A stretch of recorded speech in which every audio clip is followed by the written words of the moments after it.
You done? Alright, guys. It's your boy, Brian Ash, aka Handsome Fisted. Last night I left hickeys on the neck.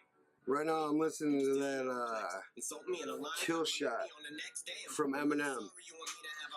This is like the third or fourth time I listened to it. But let's see what he's doing, what he's talking. Son, listen, man, dad isn't mad, but how you gonna name yourself after a damn gun and have a man bun? Giants woke eyes open, undeniable, supplying smoke, got the fire stoked. Say you got me in a scope, but you grazed me. I say one call it in a scope, and you swayzy. Your reply got the crowd yelling woo. So before you die, let's see who can out petty who with your corny lines. Slim your roll. So, MGK disses Eminem 2 weeks ago, 2.5 weeks ago. Eminem in the Sway Kamikaze interview, part 2 or 3, said he wasn't going to diss MGK because he thought that, you know, it would give MGK more clout. You know, like he helps make artists bigger, so he wasn't going to attack MGK, which I can see kind of his point. But MGK, it's not like MGK isn't known, doesn't sell out shows, doesn't perform big venues. He's signed to a major. Like, he's part of Bad Boy. And so what do you guys think in the comment section below? Is MGK clout chasing by going after Eminem? And did Eminem come back? Is Kill Shot a real kill shot, or is it more of grace? Is he waiting for round 2? Is MGK waiting for round 2? Let's get back to it a little bit. We'll listen to some more of it, and at the end I will form an opinion on what I believe is going to happen. Kelly, ooh, but I'm 45 and I'm still outselling you. By 29, I had 3 albums that it blew. Now let's talk about something I don't really do. Go in someone's daughter's mouth stealing food. But you're a fucking molehill. Now I'll make a mountain out of you. Hold chill, acting like you put the chrome barrel to my bone marrow. Gonna beat you ain't a bow and arrow. Say you run up on me like a phone bill. Spraying lead, playing dead. That's the only time you hold still. Are you eating cereal or oatmeal? What the fuck's in the boat, Mill? Wheaties or Cheerios? Cause I'm taking a shit in them, Kelly. I need reading material. Dictionary. Yo, Slim, your last 4 albums suck. Go back to recovery. Oh, shoot, that was 3 albums ago. What do you know? Oops. Know your facts before you come at me, low goof. Luxury. So, he was trying to state that MGK stated that his last 4 albums were garbage, and that, you know, when he said go back to recovery, that was 3 albums ago. So be it. I mean, MGK didn't do all of his homework, and that usually comes back to haunt you. The line about the cereal, oatmeal, whatever, that was kind of weak.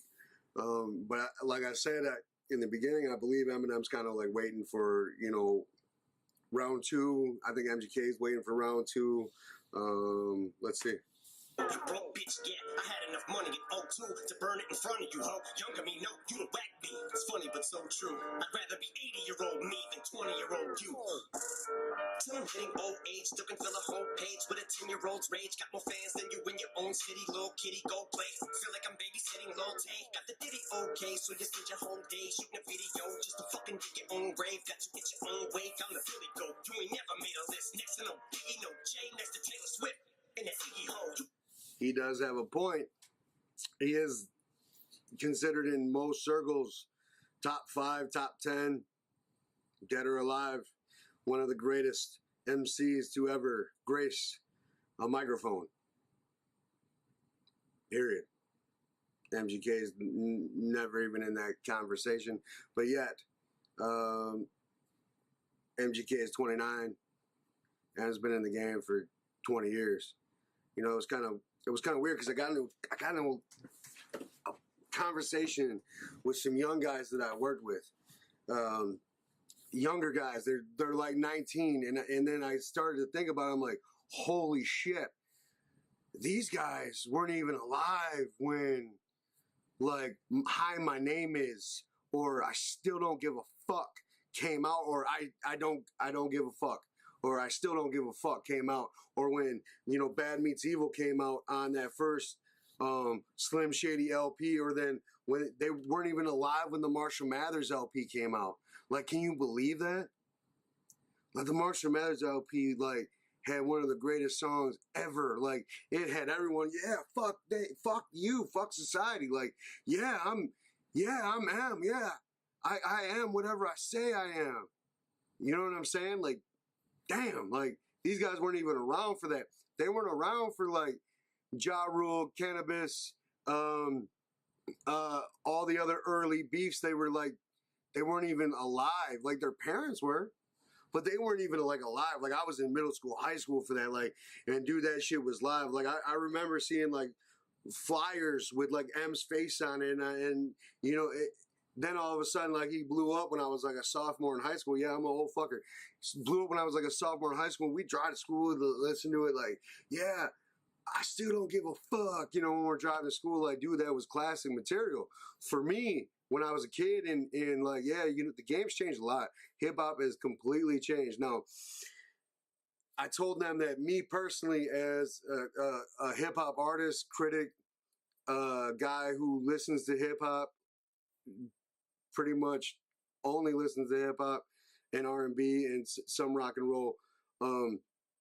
I hold M on a pedestal because I remember those days when he was still don't give a fuck. I am what I say, you know, what you say I am. You know, I hold that on a pedestal, or hi, my name is, or guilty conscience, or brain damage. Like, I hold that on a pedestal because I remember when I heard those songs, right? Or when the Eminem show came out, you know, after I graduated high school, and you know, the Eminem show came out, like, cleaning out my closet, like, man, that really hit me, and that meant a lot to me.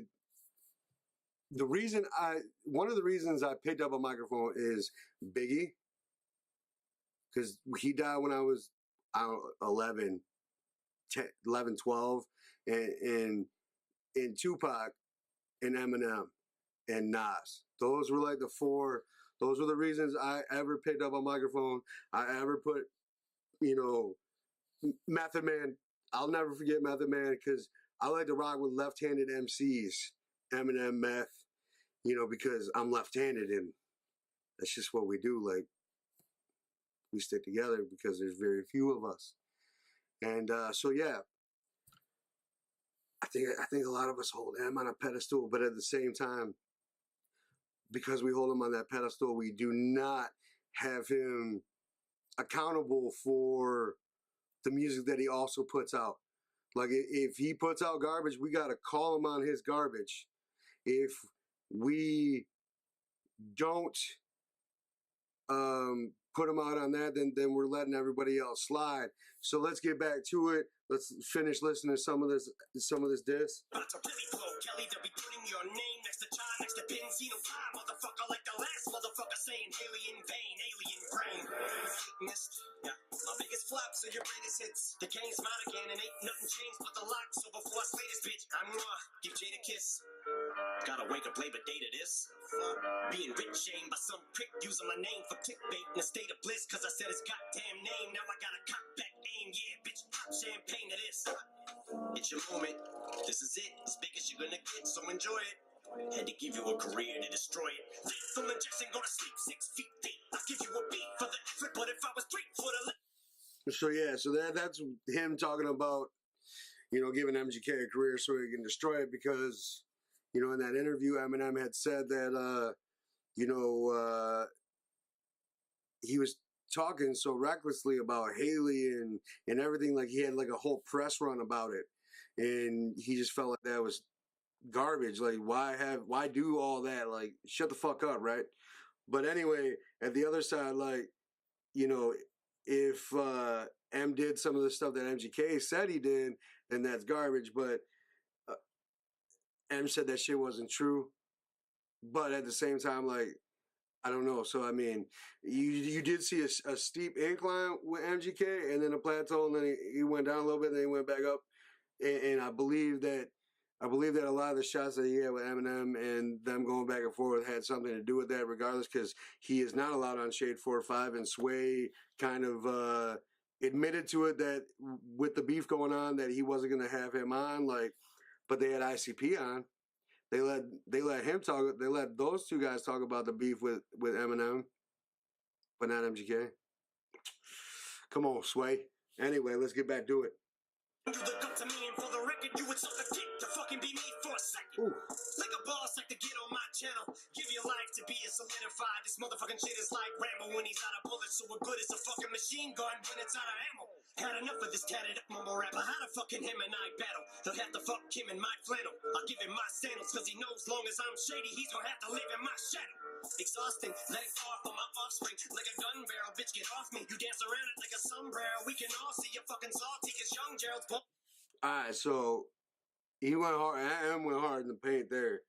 You know, talking about, he kind of answered everything that MGK said about him so far in this diss track. Like, but I haven't seen much new stuff or many other shots come out of it from M's point of view. Like, I'm hoping like the last, you know, minute and something of the diss track, he says something, you know, to kind of like keep the beef going, because this beef is really good for hip hop.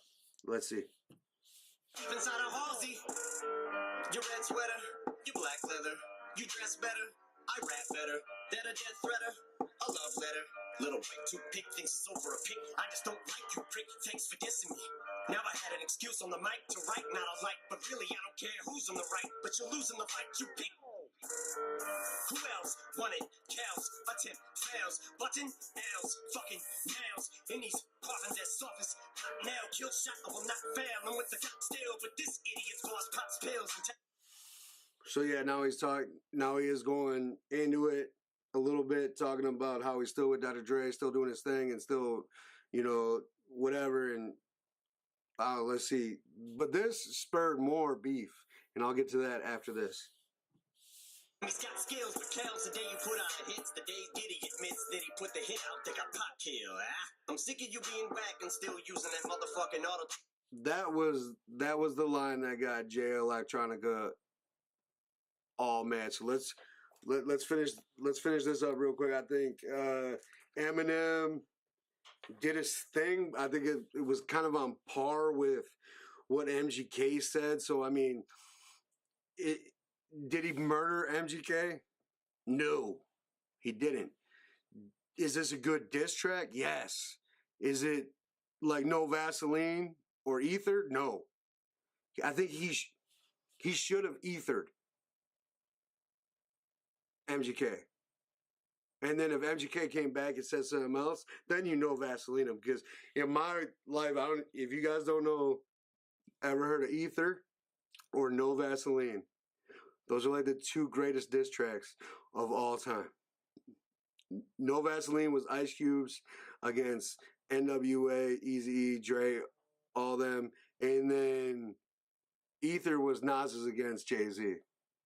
Two greatest diss tracks of all time. Period. Point blank. So anyway, because of that line where M said, did he put out a hit on Pac? Jay Electronica got really, really, really pissed.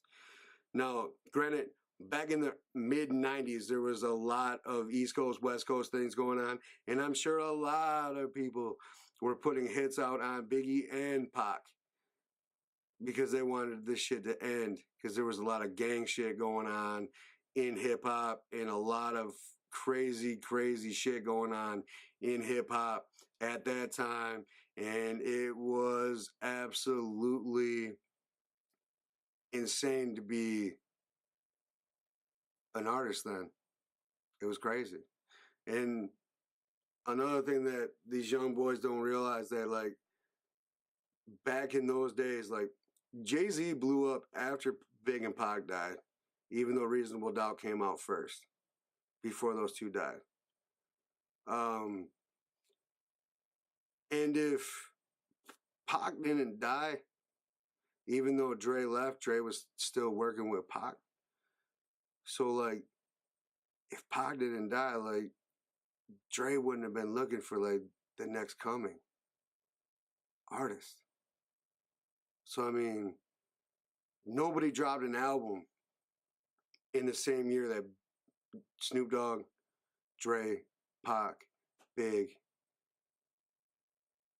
Ice Cube dropped an album. They wouldn't drop an album that year because they knew that if those guys were dropping an album, if there was multiples dropping an album in the same year, like if you dropped, you were gonna flop. So I mean that's the difference between hip hop then and hip hop now, because now people are dropping album after album after album, which is awesome. So if you're like a fan of a particular artist, like if you're a fan of like you know, Post Malone, you know he's gonna drop a couple albums a year. If you're Dave East, you know he's gonna drop a couple albums a year. If you're a fan of, you know, Kanye, he's gonna drop a couple albums a year. You see what I'm saying? Like, it used to not be that way, you know, and it used to be a lot more expensive to record music, but technology changed that. So anyway, I'm gonna run this out, and we're gonna just fucking vibe to this until the end, and we'll see what happens next. I love hip hop, and this brings it to the forefront. This is what it is. So let's talk about it. I'm sick of your mumble rap mouth. Need to get the cock about it before we can even talk about it. I'm sick of your blonde hair and earrings. Just cause you look in the mirror and think that you're Marshall Mathers. Don't mean you are and you're not about it. So just leave a dick in your mouth and keep my daughter out. You fucking... Oh. And I'm just playing, Diddy. You know I love you.